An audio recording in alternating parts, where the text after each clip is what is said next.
Hello everyone, I am सुगम। Welcome back. तो कैसे हो आप सब? आई होप आप सब अच्छे होंगे।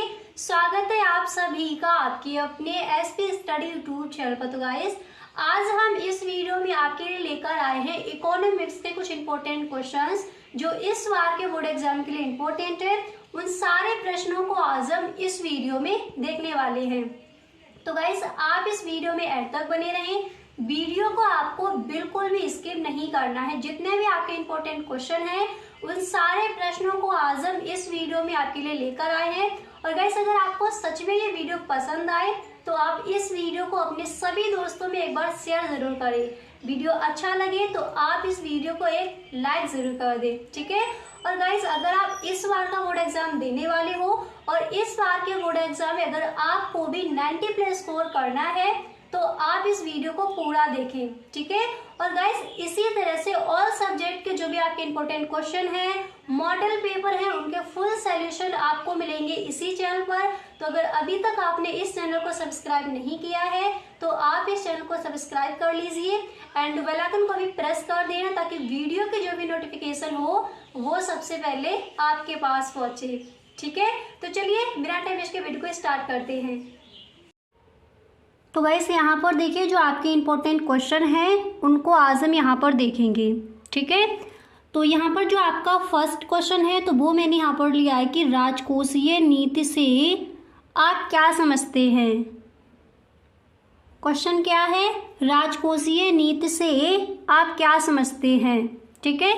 इस प्रश्न को आज हम यहाँ पर देखेंगे, इसका आंसर क्या हो जाएगा। और गाइस, अगर आप इस बार के बोर्ड एग्जाम में सच में 90+ स्कोर करना चाहते हो तो इसी तरह से आपका जो मॉडल पेपर है इकोनॉमिक्स का, उसका मैंने फुल सॉल्यूशन आपको दिया है।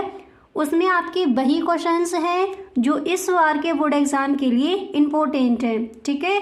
तो अगर आपने गाइस वो वीडियो नहीं देखा है तो आप प्लेलिस्ट चेक कर सकते हो, नहीं तो आप डिस्क्रिप्शन बॉक्स में देख सकते हो, वीडियो का लिंक आपको वहाँ पर मिल जाएगा, ठीक है। तो यहाँ पर क्वेश्चन है कि राजकोषीय नीति से आप क्या समझते हैं। इसका आंसर देखते हैं। कई बार ये क्वेश्चन आपका आस्क किया गया है, ठीक है। तो जब आप इस प्रश्न का आंसर लिखोगे, सबसे पहले आपको फर्स्ट हेडिंग डाली है राजकोषीय नीति एंड इसके बाद आप लिखोगे कि सार्वजनिक व्यय, कराधान और सार्वजनिक ऋण से संबंधित सरकारी उपायों को ही राजकोषीय उपाय कहा जाता है। समझ आ गया राजकोषीय उपाय क्या, राजकोषीय नीति क्या है? एक बार दोबारा से देखिए, ठीक है। और जितने भी क्वेश्चंस यहाँ पर आपको बताए जाए हर क्वेश्चंस को आपको साथ ही साथ लिखते चलना है, ओके। तो देखिए इसका आंसर क्या हो जाएगा। सबसे पहले आपको क्या करना है, हेडिंग डाली है राजकोषीय नीति, इसके बाद आप लिखोगे कि सार्वजनिक व्यय, कराधान और सार्वजनिक ऋण से संबंधित सरकारी उपायों को ही राजकोषीय उपाय कहा जाता है। इसके बाद आप लिखोगे कि इनसे संबंधित नीति को राजकोषीय नीति अथवा बजट नीति कहते हैं। तो समझ आ गया राजकोषीय नीति क्या है। देखिए, सार्वजनिक व्यय, कराधान और सार्वजनिक ऋण से संबंधित सरकारी उपायों को ही राजकोषीय उपाय कहा जाता है। इनसे संबंधित नीति को राजकोषीय नीति अथवा बजट नीति कहते हैं, ओके। इसके बाद यहाँ पर आप देख सकते हो आपको नेक्स्ट हेडिंग डालनी है कि राजकोषीय नीति के उपाय। ये हेडिंग डालने के बाद यहाँ पर देखिए फिर आप लिखोगे कि सार्वजनिक व्यय, करारोपण, सार्वजनिक ऋण, घाटे की वित्त व्यवस्था या घाटे का बजट, ये है राजकोषीय नीति के उपाय। तो राजकोषीय नीति से आप क्या समझते हैं, ये आपका पूछा जाता है अतलग उत्तरीय प्रश्न में। आई होप इस प्रश्न का आंसर आपको अच्छे से क्लियर हो गया होगा, ठीक है। सेकेंड हेडिंग क्या डाली है, राजकोषीय नीति के उपाय। इसमें आप लिखोगे सार्वजनिक व्यय, करारोपण, सार्वजनिक ऋण, घाटे की वित्त व्यवस्था या घाटे का बजट। और इसके बाद यहाँ पर देखिए जो आपका अगला प्रश्न है वो क्या है। जो नेक्स्ट क्वेश्चन है वो आपका यहाँ पर दिया गया है, आप देख सकते हो। देखिए यहाँ पर जो आपका अगला प्रश्न है वो है कि पूर्ण रोजगार से क्या आशय है। क्वेश्चन क्या दिया गया है, पूर्ण रोजगार से क्या आशय है, इस प्रश्न का आंसर देखते हैं। तो जब आप इसका आंसर लिखोगे तो सबसे पहले आपको फर्स्ट हेडिंग डालनी है पूर्ण रोजगार। इसके बाद आप लिखोगे कि पूर्ण रोजगार वह दशा है जिसमें प्रचलित मजदूरों पर कार्य करने योग्य एवं इच्छुक व्यक्ति कार्य प्राप्त कर लेते हैं। पूर्ण रोजगार क्या है, और इस प्रश्न का आंसर मैंने कई बार आपको बताया भी है। ठीक है, तो देखिए पूर्ण रोजगार क्या है, पूर्ण रोजगार वह दशा है जिसमें प्रचलित मजदूरी पर कार्य करने योग्य एवं इच्छुक व्यक्ति कार्य प्राप्त कर लेते हैं। ठीक है, ये हो जाएगा पूर्ण रोजगार। राजकोषीय नीति समझ आ गया। इस तरह से गाइस अगर अभी तक आप इस वीडियो में बने हुए हो तो आई होप ये वीडियो आपको पसंद आ रहा होगा। अगर सच में ये वीडियो आपको अच्छा लग रहा है तो आप इस वीडियो को एक लाइक जरूर कर दें, और यदि आप इस चैनल पर पहली बार आए हो तो इस चैनल को सब्सक्राइब कर लेना एंड बेल आइकन को भी प्रेस कर देना, ताकि वीडियो की जो भी नोटिफिकेशन हो वो सबसे पहले आपके पास पहुंचे। ओके, इस तरह से आप इन प्रश्नों के आंसर लिख कर आओगे। क्लियर। अब इसके बाद यहाँ पर आप नेक्स्ट देखिए। इसके बाद जो आपका अगला प्रश्न है तो वो यहाँ पर दिया गया है, आप देख सकते हो। नेक्स्ट क्वेश्चन है यहाँ पर कि निवेश गुणक क्या है। ठीक है, निवेश गुणक क्या है, ये क्वेश्चन भी आपका पूछ लिया जाता है, तो इसको भी आप तैयार कर लेंगे। ठीक है, निवेश गुणक क्या है। तो जब आप आंसर लिखोगे तो सबसे पहले आपको यहाँ पर फर्स्ट हेडिंग डालनी है निवेश गुणक। इसके बाद आपको लिखना है कि निवेश गुणक निवेश में होने वाले परिवर्तन के कारण आय में होने वाले परिवर्तन का अनुपात होता है। ठीक है, निवेश गुणक निवेश में होने वाले परिवर्तन के कारण आय में होने वाले परिवर्तन का अनुपात होता है। यह बताता है कि निवेश में प्रारंभिक वृद्धि करने से प्रारंभ में उपभोग तथा अंत में आय कितने गुना बढ़ जाएगी। ठीक है, इस तरह से आप लिखकर आओगे कि निवेश क्या है। इस प्रश्न का आंसर आपको इस तरह से लिखना है। ओके, अब इसको आप एक बार दोबारा से समझ लीजिए, फिर आपको अच्छे से याद हो जाएगा कि निवेश क्या है। ठीक है, देखिए निवेश गुणक निवेश में होने वाले परिवर्तन के कारण आय में होने वाले परिवर्तन का अनुपात होता है। यह बताता है कि निवेश में प्रारंभिक वृद्धि करने से प्रारंभ में उपभोग तथा अंत में आय कितने गुना बढ़ जाएगी। इसके बाद यहाँ पर देखिए सूत्रानुसार आपको इस तरह से लिखना है K बराबर delta Y upon delta I. ठीक है, इस तरह से आपको इसका सूत्र लिखकर भी बता देना है। अब इसके बाद यहाँ पर आप देख सकते हो जो आपका नेक्स्ट क्वेश्चन है, अगला प्रश्न है, वो क्या दिया गया है। तो देखिए यहाँ पर जो आपका अगला प्रश्न है वो है कि मुद्रा प्रवाह से आप क्या समझते हैं। अब ये क्वेश्चन आपका लघु उत्तरीय प्रश्न में भी पूछा जाता है और अतिलघु उत्तरीय प्रश्न में भी ये कई बार आपका प्रश्न रख दिया गया है। ठीक है, तो ये यहाँ पर ये आपका अतिलघु उत्तरीय प्रश्न में बताया गया है, आपको आंसर किस तरह से लिखना है। तो देखिए मुद्रा प्रवाह क्या है। सबसे पहले आप हेडिंग डालोगे मुद्रा प्रवाह, फिर आप लिखोगे कि परिवार फर्मों को साधन सेवाएं प्रदान करते हैं और बदले में मुद्रा के रूप में। ठीक है, इतना लिखने के बाद फिर आप लिखोगे,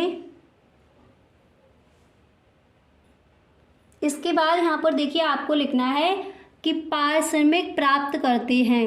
इसी प्रकार फर्में परिवारों और उपभोक्ताओं को वस्तुएं प्रदान करती हैं और उनके मूल्य के रूप में मुद्रा लेती हैं। इस प्रकार फर्मों से परिवारों और परिवारों से फर्मों को मुद्रा का भुगतान किया जाता है। इसे ही हम क्या कहते हैं, मुद्रा का प्रवाह कहा जाता है। ठीक है, इस तरह से आप इस प्रश्न का आंसर लिखकर आओगे। अच्छे से समझ आ गया।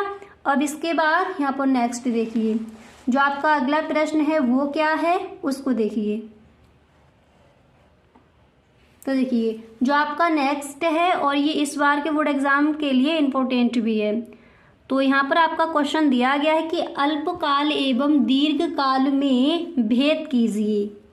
अल्पकाल एवं दीर्घकाल में आपको भेद करना है। तो सबसे पहले फर्स्ट हेडिंग आप डालोगे अल्पकाल एवं दीर्घकाल में भेद, ये भी आपको लिख देना है में भेद, ठीक है। इसके बाद फर्स्ट हेडिंग डालोगे अल्पकाल, फिर आप लिखोगे कि अल्पकाल में उत्पादन के साधन दो प्रकार के होते हैं। अल्पकाल में उत्पादन के साधन कितने प्रकार के होते हैं? दो प्रकार के। कौन कौन से? पहला होता है स्थिर साधन और दूसरा होता है परिवर्तनशील साधन, ठीक है। इतना लिखने के बाद देखिए, इतना लिखने के बाद फिर यहाँ पर आपको किस तरह से लिखना है वो देख लीजिए। तो यहाँ तक आपने समझ लिया कि अल्पकाल में उत्पादन के साधन दो प्रकार के होते हैं। कौन कौन से? स्थिर साधन और परिवर्तनशील साधन।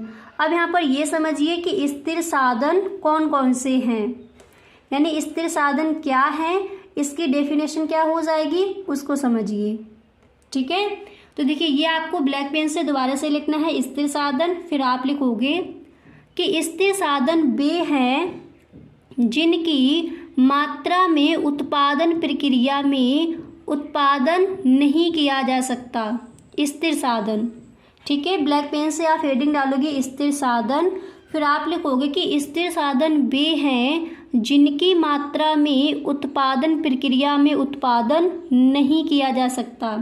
इसके बाद सेकंड हेडिंग डालनी है परिवर्तनशील साधन, फिर इसमें आप लिखोगे कि परिवर्तनशील साधन वे हैं जिनकी मात्रा में उत्पादन प्रक्रिया की आवश्यकता अनुसार परिवर्तन किया जा सकता है। तो स्थिर साधन और परिवर्तनशील साधन क्या है? अल्पकाल में उत्पादन के दो साधन हैं, स्थिर साधन, परिवर्तनशील साधन। स्थिर साधन क्या है? जिनकी मात्रा में उत्पादन प्रक्रिया में उत्पादन नहीं किया जा सकता है। और परिवर्तनशील साधन क्या है? जिनकी मात्रा में उत्पादन प्रक्रिया की आवश्यकता अनुसार परिवर्तन किया जा सकता है। याद हो गया। अब इसके बाद यहाँ पर देखिए नेक्स्ट आपको क्या लिखना है। देखिए इतना लिखने के बाद अब यहाँ पर देखिए इतना लिखने के बाद फिर आप लिखोगे कि अल्पकाल में फर्म अन्य साधनों को स्थिर रखते हुए केवल परिवर्तनशील साधन को बढ़ाकर उत्पादन स्तर में परिवर्तन करती हैं, ठीक है। अल्पकाल में फर्म अन्य साधनों को स्थिर रखते हुए केवल परिवर्तनशील साधन को बढ़ाकर उत्पादन स्तर में परिवर्तन करती हैं। इसके बाद आपको इस तरह से और लिख देना है, आपको इस तरह से इन्वर्टेड कॉमा बिगिन करना है। फिर आप लिखोगे कि अल्पकाल में केवल परिवर्तनशील साधनों की मात्रा को घटाया बढ़ाया जा सकता है, स्थिर साधनों की मात्रा में कोई परिवर्तन नहीं किया जा सकता। तो अल्पकाल में उत्पादन के दो साधन कौन कौन से थे? साधन के दो प्रकार कौन कौन से थे? स्थिर साधन और परिवर्तनशील साधन। आप इतना भी लिखते हो तब भी ठीक है आपका, कि अल्पकाल में केवल परिवर्तनशील साधनों की मात्रा को घटाया बढ़ाया जा सकता है, स्थिर साधनों की मात्रा में कोई परिवर्तन नहीं किया जा सकता। तो समझ आ गया कि अल्पकाल क्या है, ठीक है। अब इसके बाद यहाँ पर देखिए नेक्स्ट आपको हेडिंग डालनी है दीर्घकाल। अल्पकाल और दीर्घकाल में आपको भेद बताना है। तो यहाँ पर जो आपकी सेकंड हेडिंग है वो क्या पड़ेगी? दीर्घकाल, ओके। और दीर्घकाल हेडिंग डालने के बाद यहाँ पर आप देख सकते हो आपको किस तरह से लिखना है। दीर्घकाल आप हेडिंग डालोगे, फिर आप लिखोगे कि दीर्घकाल में कोई भी साधन स्थिर नहीं होता, सभी साधनों की मात्रा को उत्पादन प्रक्रिया की आवश्यकता अनुसार घटाया बढ़ाया जा सकता है। फर्म उत्पादन के साधनों में आनुपातिक परिवर्तन करके उत्पादन का पैमाना बदलती हैं, ठीक है। आपको समझ आ रहा है कि दीर्घकाल क्या है?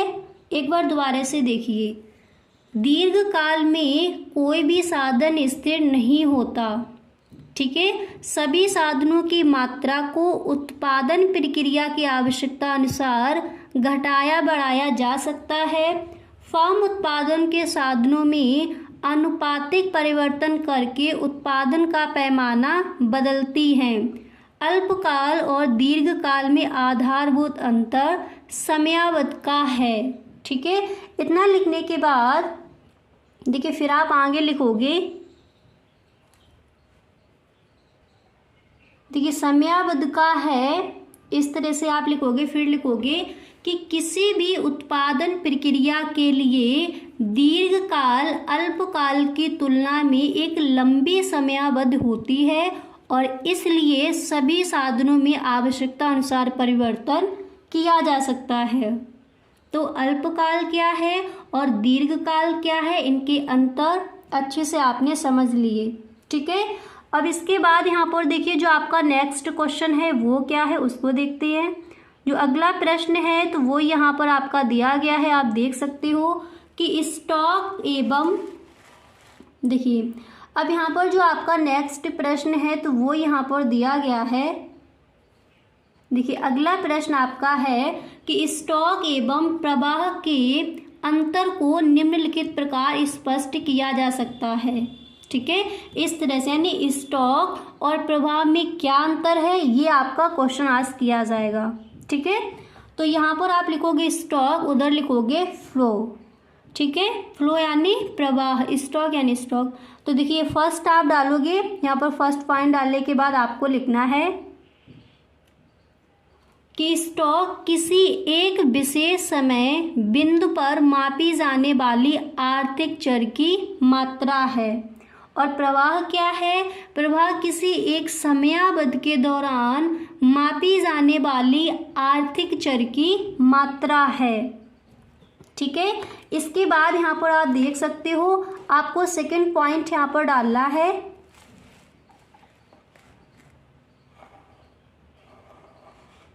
अब यहाँ पर देखिए आपको डालना है सेकंड पॉइंट। फिर यहाँ पर आप लिखोगे यह एक स्थैतिक अवधारणा है। इसके बाद फ्लो में पहुंचे, यहाँ पर आप लिखोगे यह एक प्रायोगिक अवधारणा है। इसके बाद यहाँ पर तीसरा पॉइंट डालना है। फिर आप लिखोगे स्टॉक का कोई समय परिमाप नहीं होता। फिर इधर आपको लिखना है कि प्रवाह का परिमाप होता है। ठीक है, प्रवाह का परिमाप होता है।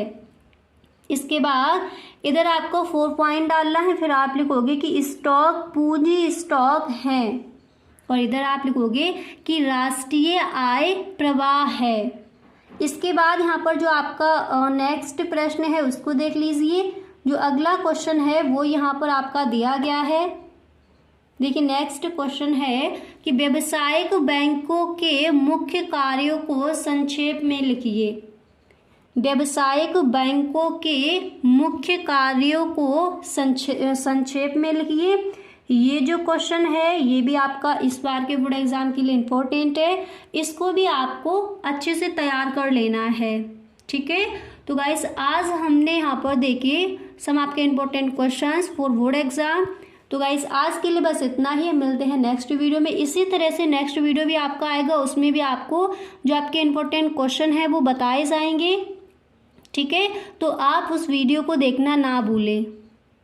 ओके, और गाइस अगर आपको सच में ये वीडियो अच्छा लगा है तो आप इस वीडियो को एक लाइक ज़रूर कर दें। Okay, thank you so much.